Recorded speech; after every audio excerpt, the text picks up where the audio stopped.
Assalamualaikum warahmatullahi wabarakatuh. Waalaikumsalam warahmatullahi wabarakatuh. Hamdan wa syukran lillah. Pemirsa, berjumpa kembali bersama kami dalam Bincang Santai saat ini. Saat ini kami akan menanyakan kepada beliau, Dr. Kiai Ali Asyar, tentang tema etos kerja dan implementasinya berdasarkan dengan hadis Nabi Muhammad SAW. Allahumma sholli wa sallim. Assalamualaikum Gus. Waalaikumsalam warahmatullahi wabarakatuh. Dalam beberapa hadis dijelaskan tentang etos kerja, diantaranya kami mohon penjelasan jenengan, yaitu yang pertama hadis Nabi Muhammad SAW yang berbunyi, Innallaha ta'ala yuhibbu idza amila ahadukum amalan ayyutskinahu. Itu maksudnya bagaimana Gus? Terima kasih para muhibbin. Di hadis yang pertama ini itu hakikinya sejenis dengan beberapa hadis yang sudah pernah kita bahas. Nah, dalam tema etos kerja supaya baik, supaya meningkat kualitasnya, maka hadis ini sangat cocok bersamaan dengan kabar bahwa di Provinsi Nusa Tenggara Timur itu ada sebuah kebijakan baru dari Bapak Gubernurnya untuk mulai aktif sekolah di lembaga-lembaga formal itu jam 5 WIB, jam 5 pagi. Padahal di provinsi-provinsi lain di Indonesia itu jam 7 rata-rata.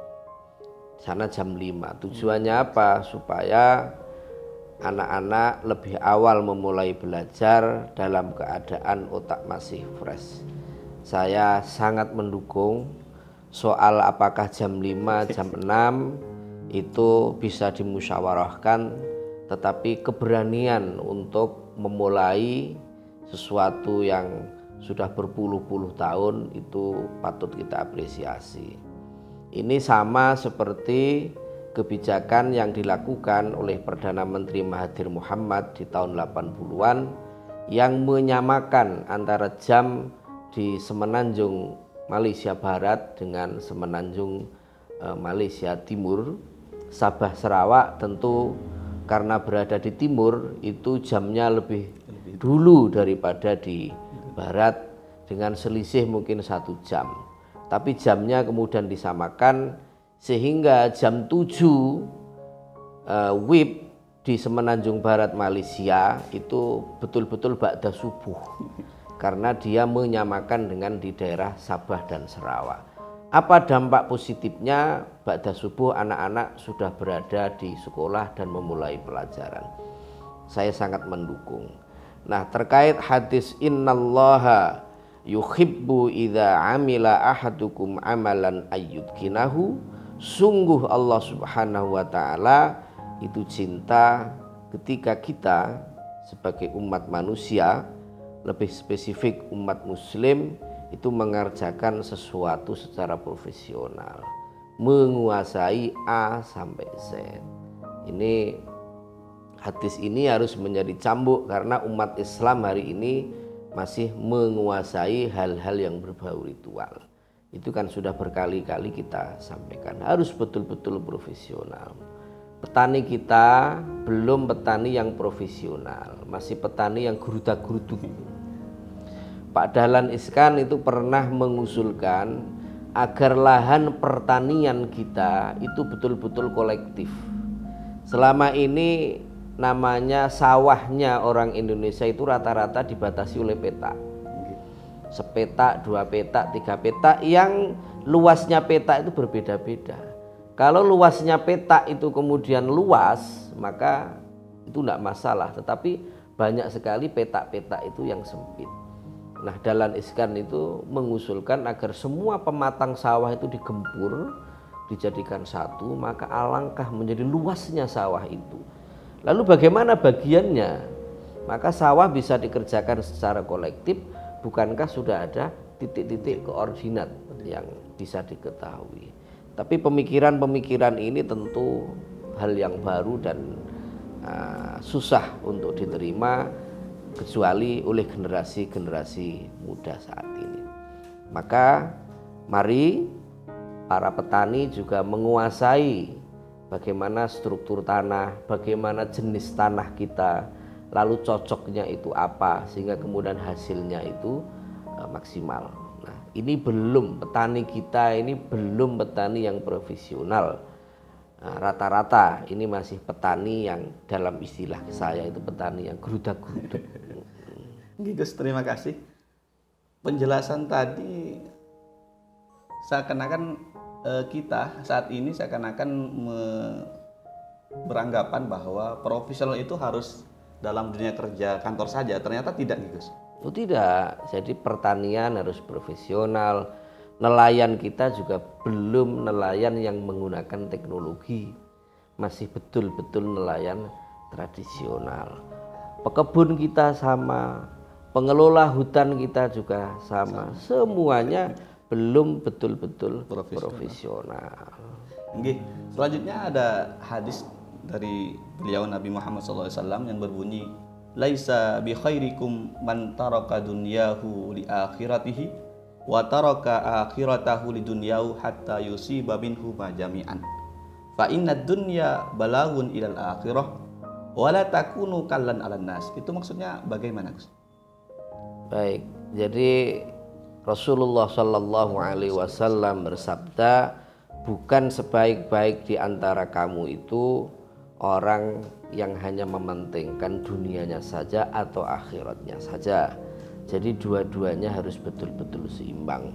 Fid dunya hasanah wa fil akhirati hasanah. Itulah baru nanti umat Islam itu sejahtera. Umat Islam itu betul-betul mewarnai kemanfaatan di muka bumi ini. Hari ini belum. Umat Islam menurut data statistik itu nomor 2 setelah umat Nasrani di dunia ini. Tetapi perannya masih kalah jauh dengan umat-umat yang secara jumlah itu bisa nomor 4, nomor 5 dan seterusnya. Bahkan dalam data itu masih kalah dengan orang-orang yang ateis dari sisi kualitas keilmuannya. Jadi bukan orang yang bagus, orang-orang yang tidak seimbang kehidupannya. Fa innad dunya balagun ilal akhirah. Maka sesungguhnya dunia itu jembatan menuju akhirat. Wala takunu kallan 'alan nas, dan janganlah sekali-kali engkau menjadi beban atas manusia yang lain. Ini nyambung juga dengan hadis yang pertama tadi.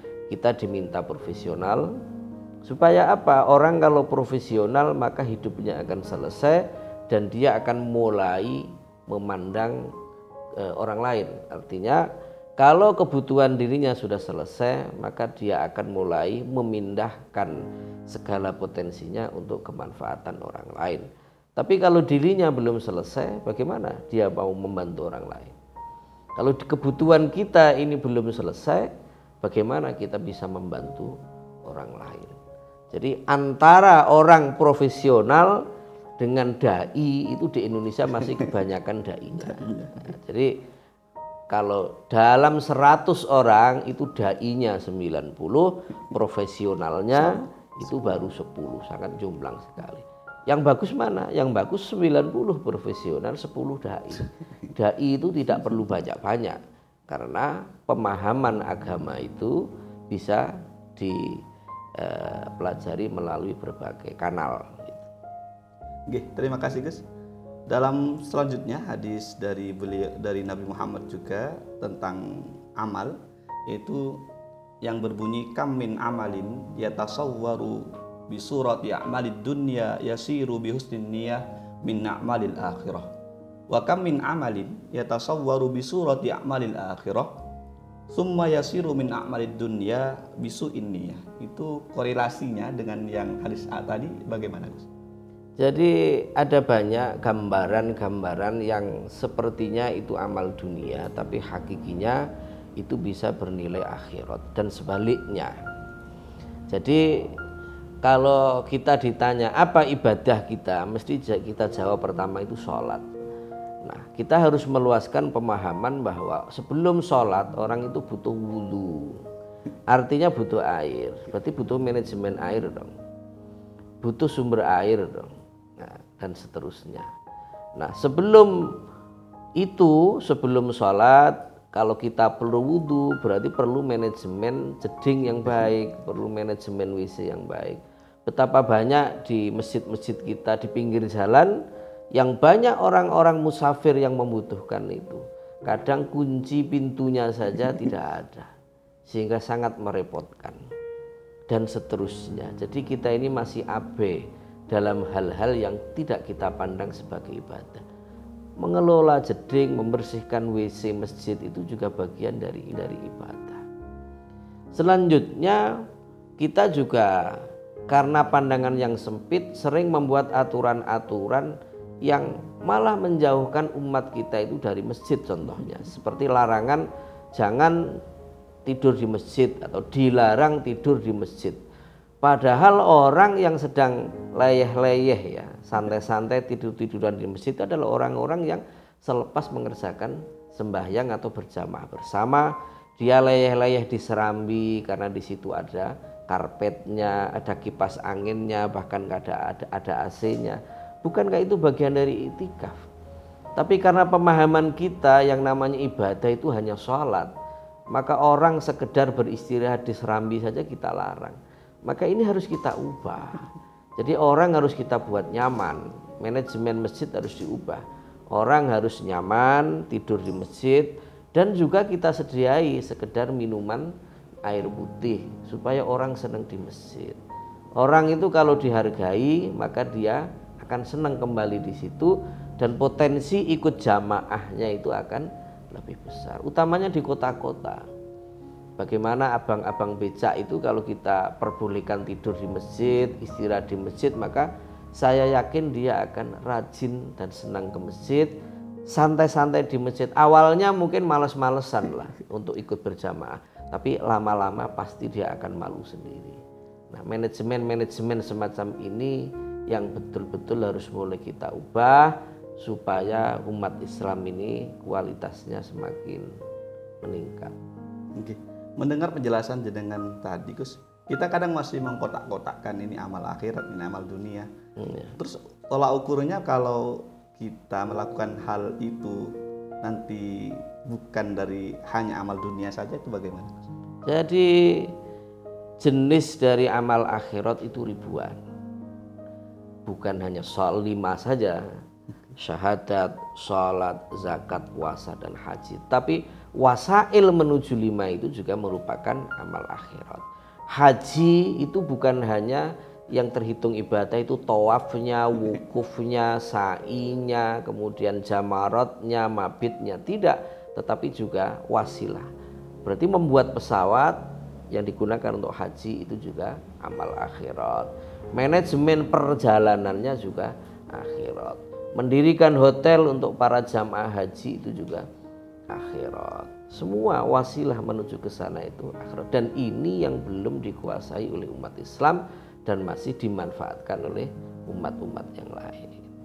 Oke, terima kasih Yus atas penjelasan yang sangat luas tadi mengenai implementasi dari 3 hadis dari Nabi Muhammad SAW. Allahumma sholli wa sallim. Pemirsa, demikian tadi penyampaian beliau.